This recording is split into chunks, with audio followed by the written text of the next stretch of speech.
Welcome to the best gambling show on the internet. This is the home of the money pick. I am Mr. Upset. I have hit more than anyone this year, and the evidence proves it. Hit the like button, subscribe. Let's talk about the possible upsets in the divisional round. We got the LA Rams at the Green Bay Packers. Rams are plus 6.5. And I've been riding the Rams the whole year, and a lot of it's because of McVay. But the other portion is they play old school football. They play good defense and they play physical offense. They like running the ball. They like smashing it up the middle. Then they like ducking out to play action. And they got two targets on the outside who can eat. Yes, this is a tough game for the Rams. Goff, he barely can throw with that thumb injury. We don't know the status of Wolford, and that is concerning. Those are the big concerns heading into this game for the Rams. But I'm looking at the matchups, and the more I dive into this, the more I'm researching this. The Rams have a damn shot in this. And anyone who says they don't is just being ignorant and just is dismissing how good this Rams team is. I mean, one player I want to start with when I'm looking at how this can turn into an upset is Jalen Ramsey. And you got Devontae Adams, who's an absolute beast. He's a carnivore on the outside. But Jalen Ramsey's the best corner in this game. I don't care if you like him. I don't care if you like his attitude. We can't dismiss what he does on the football field. And the Packers, they don't have the most targets in the world. They were drafting quarterbacks when Justin Jefferson and other thoroughbreds were getting drafted in the first round. You remember that? Who's Bryce Love? And maybe that plays a factor this game. And the whole world flipped out. Even Aaron Rodgers was a bit disgruntled by it. But eventually you will have to pay the toll for that decision. Is it in Lambeau Field in the divisional round? Is it? I mean, you look at these Packers wide receivers, and outside of Devontae Adams, what do you really have? Who really will scare the Rams? And I know the people are beating the comment board saying, Lazard, Lawson, Lazard. And that's fine. Lazard's played decent in the slot, and he's pretty physical. But that still doesn't fix the conundrum that maybe the Packers just are one target short on offense. Offensive line's playing good, but the Rams got some good pass rushers, and also the Rams have some good schemes on defense. And I want to go back to Sean McVay. Sean McVay is a stabilizing force for the Rams. You see how good he is with in-game management. You saw how he completely demoralized a Seahawks team that should have won that game. They had more talent. They're in the situation that Green Bay isn't. Green Bay has more talent. They're at home. They're in Lambeau Field. But McVay versus LaFleur is an interesting matchup. And I don't think even the Green Bay Packers fans would say that they would take LaFleur over McVay. That's how dominant McVay is. And you see how his scheme even changes in the playoffs. He knows how to kill that clock. And I called it last week on the Patreon. I said, bet Cam Akers over under 67 yards. Cam Akers is a beast. And he's not Todd Gurley. He's not on Gatorade commercials. But that doesn't mean that he isn't an absolute baller.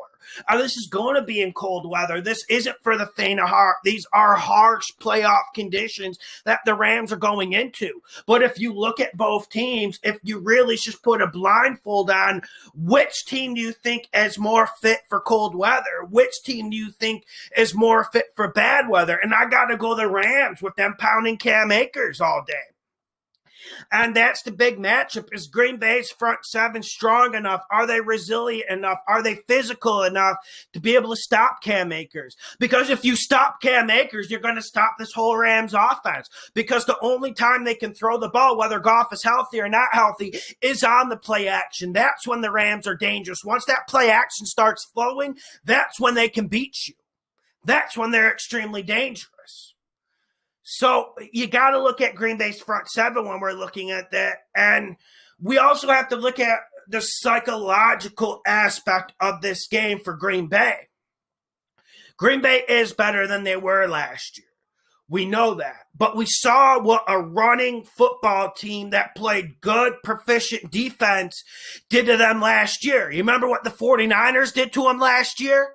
It was easy. It was over within 10 minutes.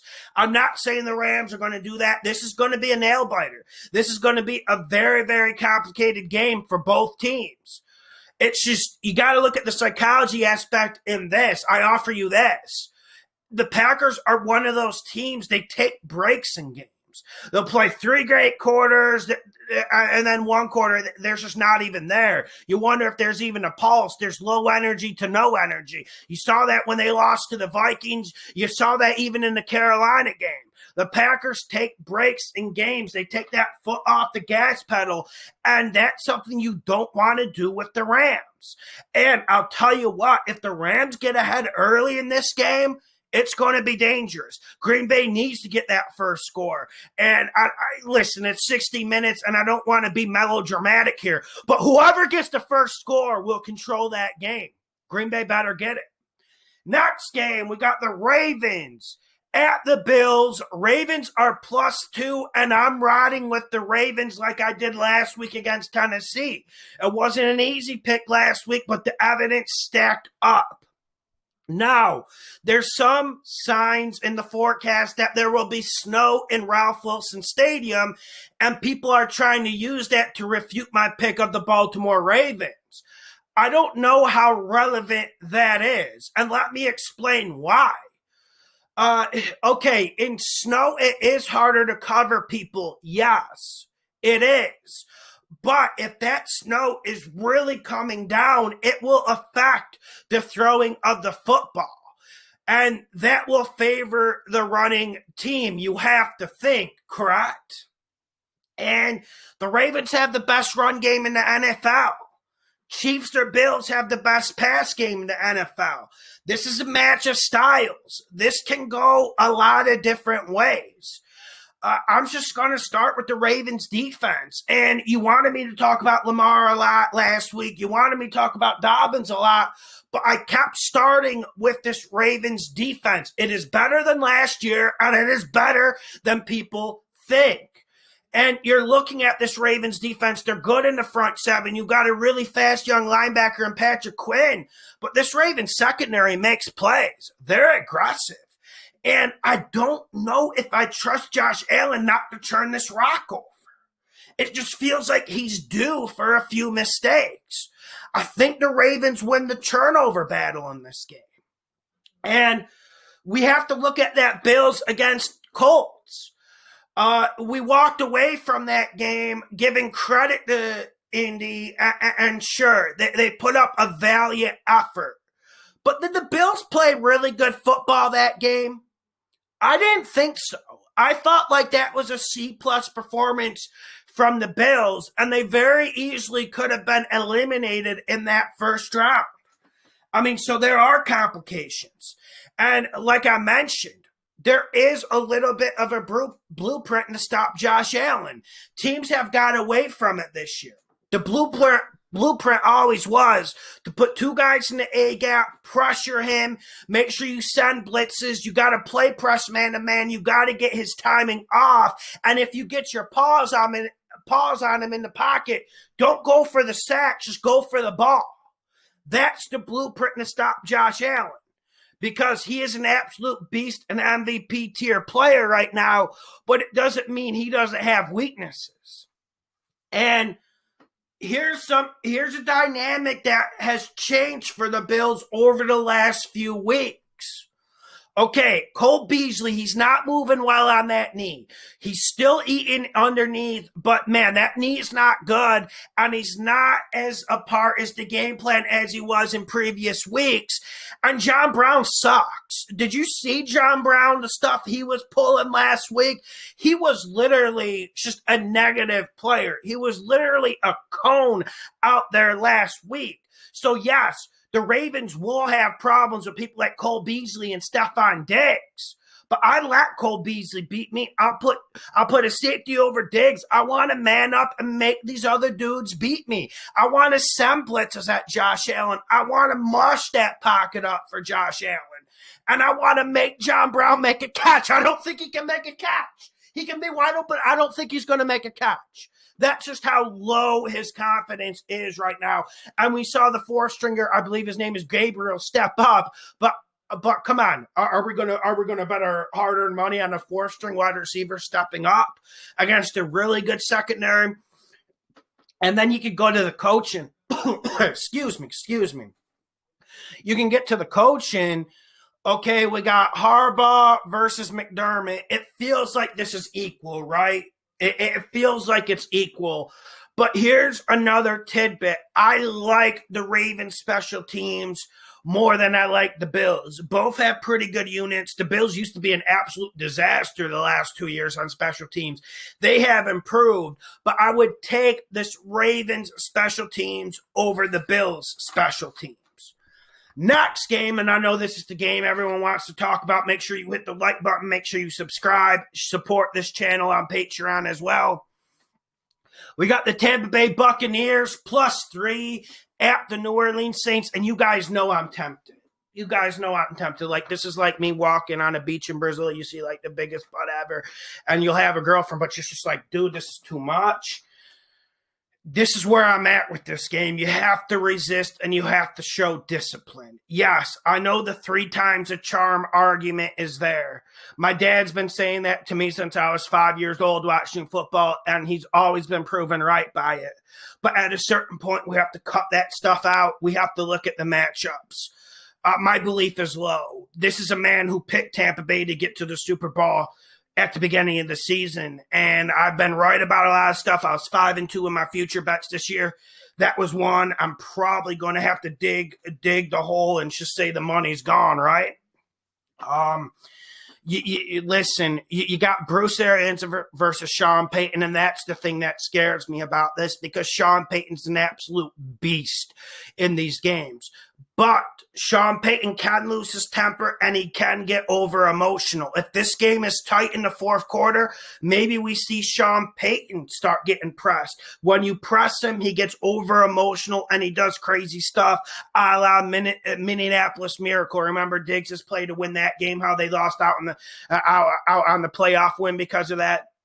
Okay, but here's the reason why I can't go with Tampa Bay. The secondary is atrocious. Taylor Heineke was looking like a young Brett Favre out there. He was slinging it every single direction, and there just was no answer. There was no resistance. There was no change-up in coverage from Todd Bowles. Todd Bowles has this run defense. They're fit. Their run fits are maybe the best in the league. I think the stats say they're the best run defense in the league outside of the Colts. We know how good this front seven is, but this secondary, they're not performing, and you can't go with them, because you saw that Michael Thomas symbiosis last week with Drew. You saw Michael Thomas come back and show some life. He hasn't shown life all year. And I've been saying it, but we have to give the man credit when he comes in and he shows some pageantry. The only way for Tampa Bay to win this game, they got to make it a shootout. They got to make it wild, wild west. They got to have Brady pumping it. But here's the danger of making it a shootout. The Saints can rush the passer. Okay, and Tampa Bay is better when they got a run-pass balance, because you can attack this offensive line with speed. So it is a complicated proposition for this Tampa Bay offense. You know you got to put up points. You might have to score in the 30s, but how much can you throw it? How risque can you be with this pass rush? And with Brady, who is great with the foot movement in the pocket, but he isn't all that mobile. Those are the dangers. And I think Drew Brees is vulnerable. Drew Brees is vulnerable. Anyone who is acting like he isn't, it's just they got their head in the sand and they didn't watch the film from the Chicago game. They just saw the final score and was like, oh, well, Drew was balling, right? No, he wasn't. He didn't play that well. He did not play that well. So you got a Tampa Bay defense. It's all on their secondary. Everything else lines up for Tampa Bay to 3 times a charm. Bruce Arians, I think he'll be better in this game. I think he'll understand and stay disciplined. Saints defense is getting older. All of this adds up for a possible upset, right? But I can't because of the secondary. This is one to live bet. If you see their secondary getting close to the Saints wide receivers, if you see them creating mayhem in the pocket for Drew, you might pull the trigger on the live bet. But otherwise, this is one where I just can't. I have to go against the Buccaneers, and we've been winning money all year. They've been a gravy train on the money line for us. But I think that stops. I was originally thinking this point spread would be +5, +6. But, of course, Vegas has it +3, probably because the public bets Tampa Bay a lot. Next game, we got the Browns at the Chiefs. Browns +10. Browns have to run the ball, right? It's really simple. Browns have to run this ball 35 to 40 times. They have to get Chubb going, but also they have to utilize Kareem Hunt in the short pass game. I think this is one area where the Chiefs are vulnerable on defense. Yes, you got Chris Jones on the front, but you can push them around a little bit. They're not as good as they were last year against the run, but also if you get Kareem Hunt isolated one-on-one against these linebackers, that could be something Baker exploits.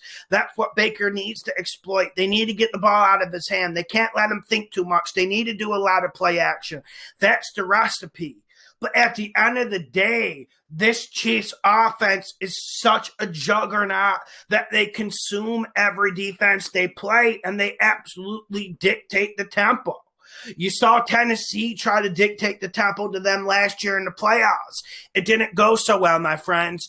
And the Browns have similar elements. The Browns got a really good offensive line. Honestly, I think the Browns have the best run-blocking offensive line in the league this year. So they're going to be in this fight. They're here to fight. They're here to battle. But I think the Browns, they don't have enough options. Like if Odell was playing, that would help. They need something deep. Jarvis Landry is great intermediate, but who's going to step up and stretch this field? Because we know the Chiefs are going to go 8-9 men in the front, and they're going to say Baker or Barker. They're going to say, Baker, we're going to beat you. Okay, we're going to force you to beat us. We're stacking this box. We're going to be breathing on your neck. You're going to feel honey badger's breath on your neck when you're under the center. That's how close the safeties are going to be. And what are you going to do about it? I don't think you'll be able to do much. Chiefs will win this. I understand the upset because we love physical football. We love Nick Chubb. We love running the ball. And also the Browns have been a very big dividend for us this year on the podcast. But we have to snap back to reality, and we have to understand Mahomes is an absolute beast. And do I need to list off all the targets? And this Browns secondary is vulnerable. And listen, without Olivier Vernon fully healthy, I don't think Myles Garrett has another dog to hunt with. You know, it's great having that alpha dog. It's great having that bully pit bull and Myles Garrett. But you know what? You can chip him. You can double team him. You can work around him. You can let him not destroy the game with good game planning. And we know big boy Andy Reid will be ready for that. But Myles Garrett needs someone to party with. If he can get someone on that front to really play well, to really dominate this Chiefs offensive line, we could get in the murky territory. But I don't think that I don't think we're going to see that. I don't think we're going to see that.